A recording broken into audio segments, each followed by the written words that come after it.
Welcome to साग्रेम classes. आशा करता हूँ आप लोग सही होंगे। चलिए आज की क्लास शुरू करते हैं। आज हम लोग पढ़ेंगे बैंकिंग ओम्बुड्समैन। बैंकिंग ओम्बुड्समैन किसे कहते हैं इसके बारे में। तो चलिए आज की क्लास शुरू करते हैं। बैंकिंग से रिलेटेड समस्याओं का समाधान करने के लिए आरबीआई और गवर्नमेंट ऑफ इंडिया ने मिलकर बनाया एक इंस्टीट्यूशन, एक बॉडी जिसका नाम है बैंकिंग ओम्बुड्समैन। अब बैंकिंग ओम्बुड्समैन क्या करता है? बैंक से रिलेटेड समस्याओं का समाधान जो बैंक के कस्टमर्स को होता है। तो बैंकिंग ओम्बुड्समैन के पास हम कैसे जा सकते हैं? क्या हम डायरेक्ट बैंकिंग ओम्बुड्समैन के पास जा सकते हैं? तो नहीं। यदि बैंक से रिलेटेड हमें कोई प्रॉब्लम है तो हम सबसे पहले एक एप्लीकेशन लिखते हैं बैंक को।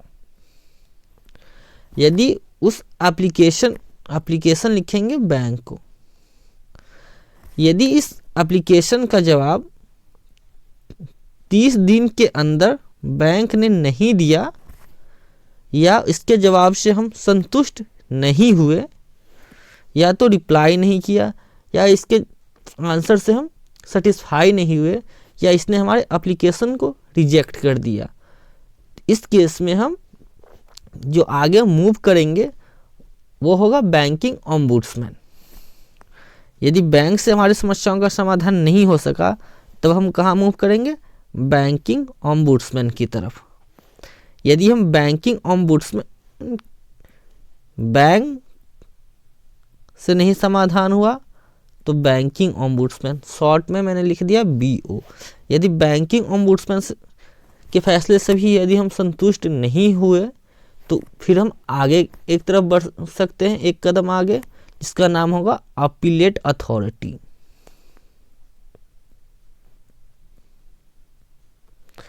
यदि बैंकिंग ओम्बुड्समैन के जवाब से हम संतुष्ट नहीं हुए तो हम अपीलेट अथॉरिटी के पास कंप्लेन दर्ज कर सकते हैं। अपीलेट अथॉरिटी में क्या होता है कि आरबीआई के जो डिप्टी गवर्नर होते हैं, आरबीआई के 4 डिप्टी गवर्नर होते हैं, इन्हीं में से कोई एक डिप्टी गवर्नर के अगुवाई में केस की सुनवाई होती है। यदि हम अपीलेट अथॉरिटी के फैसले से संतुष्ट नहीं हुए तो फिर हम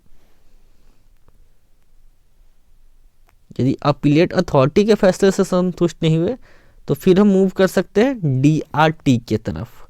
यदि हम डीआरटी के फैसले से संतुष्ट नहीं हुए तो फिर हम मूव कर सकते हैं डीआरएटी की तरफ। यदि डीआरएटी के भी फैसले से संतुष्ट नहीं हुए तो फिर हम मूव कर सकते हैं सुप्रीम कोर्ट। अब यहाँ पे हमें एक चीज़ ध्यान देने वाली बात है, सुप्रीम कोर्ट का जजमेंट जो होगा फाइनल होगा, ये तो हमें पता ही होता है। डीआरटी का फुल फॉर्म क्या होता है ये कभी कभी पूछ लिया जाता है। तो डीआरटी स्टैंड्स फॉर डेब्ट recovery tribunal. DRT stands for डेब्ट रिकवरी ट्रिब्यूनल और डीआरएटी स्टैंड फॉर डेब्ट recovery appellate tribunal.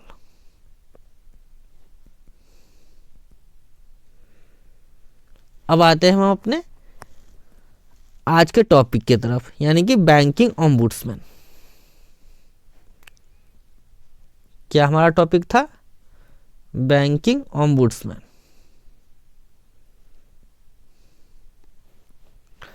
Total banking ombudsman कितने हैं यदि यह पूछा जाए तो आंसर कितना होगा? 22। क्या बैंकिंग ओम्बुड्समैन कौन सा बॉडी है? तो यह होगा quasi judicial body. Quasi judicial body उस बॉडी को कहते हैं जो फाइन लगा सकती है लेकिन सजा नहीं दे सकती। सजा का मतलब हुआ कि जैसे जेल नहीं दे सकती किसी को, या पेनल्टी लगा सकती है, किसी को फाइन कर सकती है। यह समझ में आया? Appointed by RBI.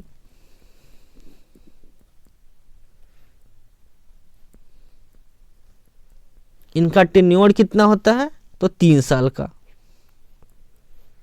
Appointed by RBI for 3 years, या ऐसे भी लिख सकते हैं, टेन्योर कितना होता है, 3 साल का। क्या ये री अपॉइंटमेंट इनका हो सकता है, फिर से अपॉइंट हो सकते हैं, तो हाँ फिर से अपॉइंट हो सकते हैं। एलिजिबल फॉर री अपॉइंटमेंट,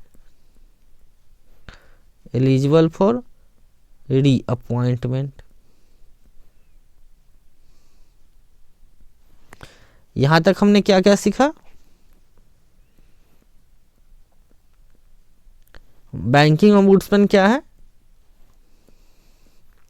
टोटल 22 की संख्या में है, क्वासी जुडिशियल बॉडी है, appointed by RBI for 3 years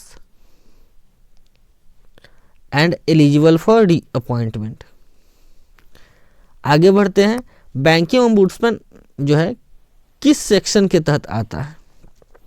अगर पूछा जाए कि बैंकिंग ओम्बुड्समैन किस सेक्शन के तहत आएगा, तो आंसर होगा section 35A of banking regulation act 1949, banking regulation act 1949। अब प्रश्न यह है कि बैंकिंग ओम्बुड्समैन के तहत कौन कौन से बैंक्स आते हैं, तो सारे के सारे आपके बैंक्स आएंगे, सारे पब्लिक सेक्टर बैंक, शॉर्ट में लिख लेते हैं पब्लिक सेक्टर बैंक, सारे के सारे प्राइवेट बैंक, सारे के सारे फॉरेन बैंक, सारे के सारी आरआरबी, सारे के सारे schedule primary cooperative bank, schedule primary cooperative banks, सारे के सारे स्मॉल फाइनेंस बैंक, सारे के सारे पेमेंट बैंक। यानी कि आप यह कह सकते हैं कि जितने भी बैंक से सारे बैंकिंग रेगुलेशन के बैंकिंग ओम्बुड्समैन के अंतर्गत आते हैं। यानी कि किसी भी बैंक में आपको प्रॉब्लम होता है, चाहे वो कोई भी बैंक हो, उसका कंप्लेन लेके हम बैंकिंग ओम्बुड्समैन के पास जा सकते हैं।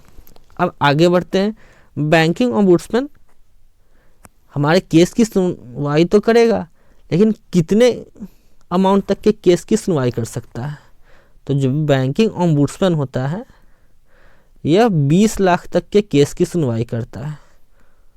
20 लाख तक के केस की सुनवाई, यदि 20 लाख से ऊपर का केस हो गया तो बैंकिंग ओम्बुड्समैन उस केस की सुनवाई नहीं करेगा। तो पेपर में क्वेश्चंस कैसे पूछा जाएगा, पेपर में क्वेश्चन पूछा जाता है कि बैंकिंग ओम्बुड्समैन मैक्सिमम कंपेंसेशन कितना देता है। मैक्सिमम कंपेंसेशन कितना हो जाएगा बैंकिंग ओम्बुड्समैन का, मैक्सिमम कंपेंसेशन कितना हो गया, तो 20 लाख, क्योंकि इससे ऊपर का तो सुनवाई करेगा ही नहीं। तो जब सुनवाई ही नहीं करेगा तो कंपेंसेशन कैसे दे सकता है। अगर आपसे ये पूछा जाए कि बैंकिंग ओम्बुड्समैन मैक्सिमम कंपेंसेशन कितना देगा, तो आंसर होगा 20 लाख। लेकिन यदि पूछ दिया जाए कि एडिशनल कंपेंसेशन कितना देता है,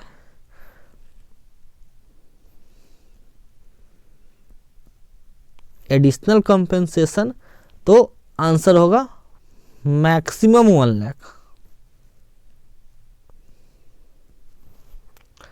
किस केस में, अगर केस पूछ लिया जाए तो आंसर होगा मेंटल हरासमेंट के केस में। यदि आप बैंकिंग ओम्बुड्समैन में यह प्रूफ कर देते हैं कि बैंक ने आपको मेंटली हरास किया है, तो उस केस में बैंकिंग ओम्बुड्समैन बैंक को एडिशनल कंपेंसेशन देने के लिए कहेगा, जिसका अमाउंट कितना होगा, मैक्सिमम 1 लाख रुपीज। ये समझ में आया। अब बैंकिंग ओम्बुड्समैन कितने टाइम तक के मामले की सुनवाई करता है, तो जो बैंकिंग ओम्बुड्समैन है, बैंकिंग ओम्बुड्समैन यह मैक्सिमम 1 साल पुराना मामले की ही सुनवाई करता है। इट मीन्स यह 1 साल से अधिक पुराने मामले की सुनवाई नहीं करता, 1 साल से अधिक पुराने मामले की सुनवाई नहीं करता। यह क्लियर हुआ? उम्मीद करता हूँ आज की क्लास आपको पसंद आई होगी। Thank you for watching.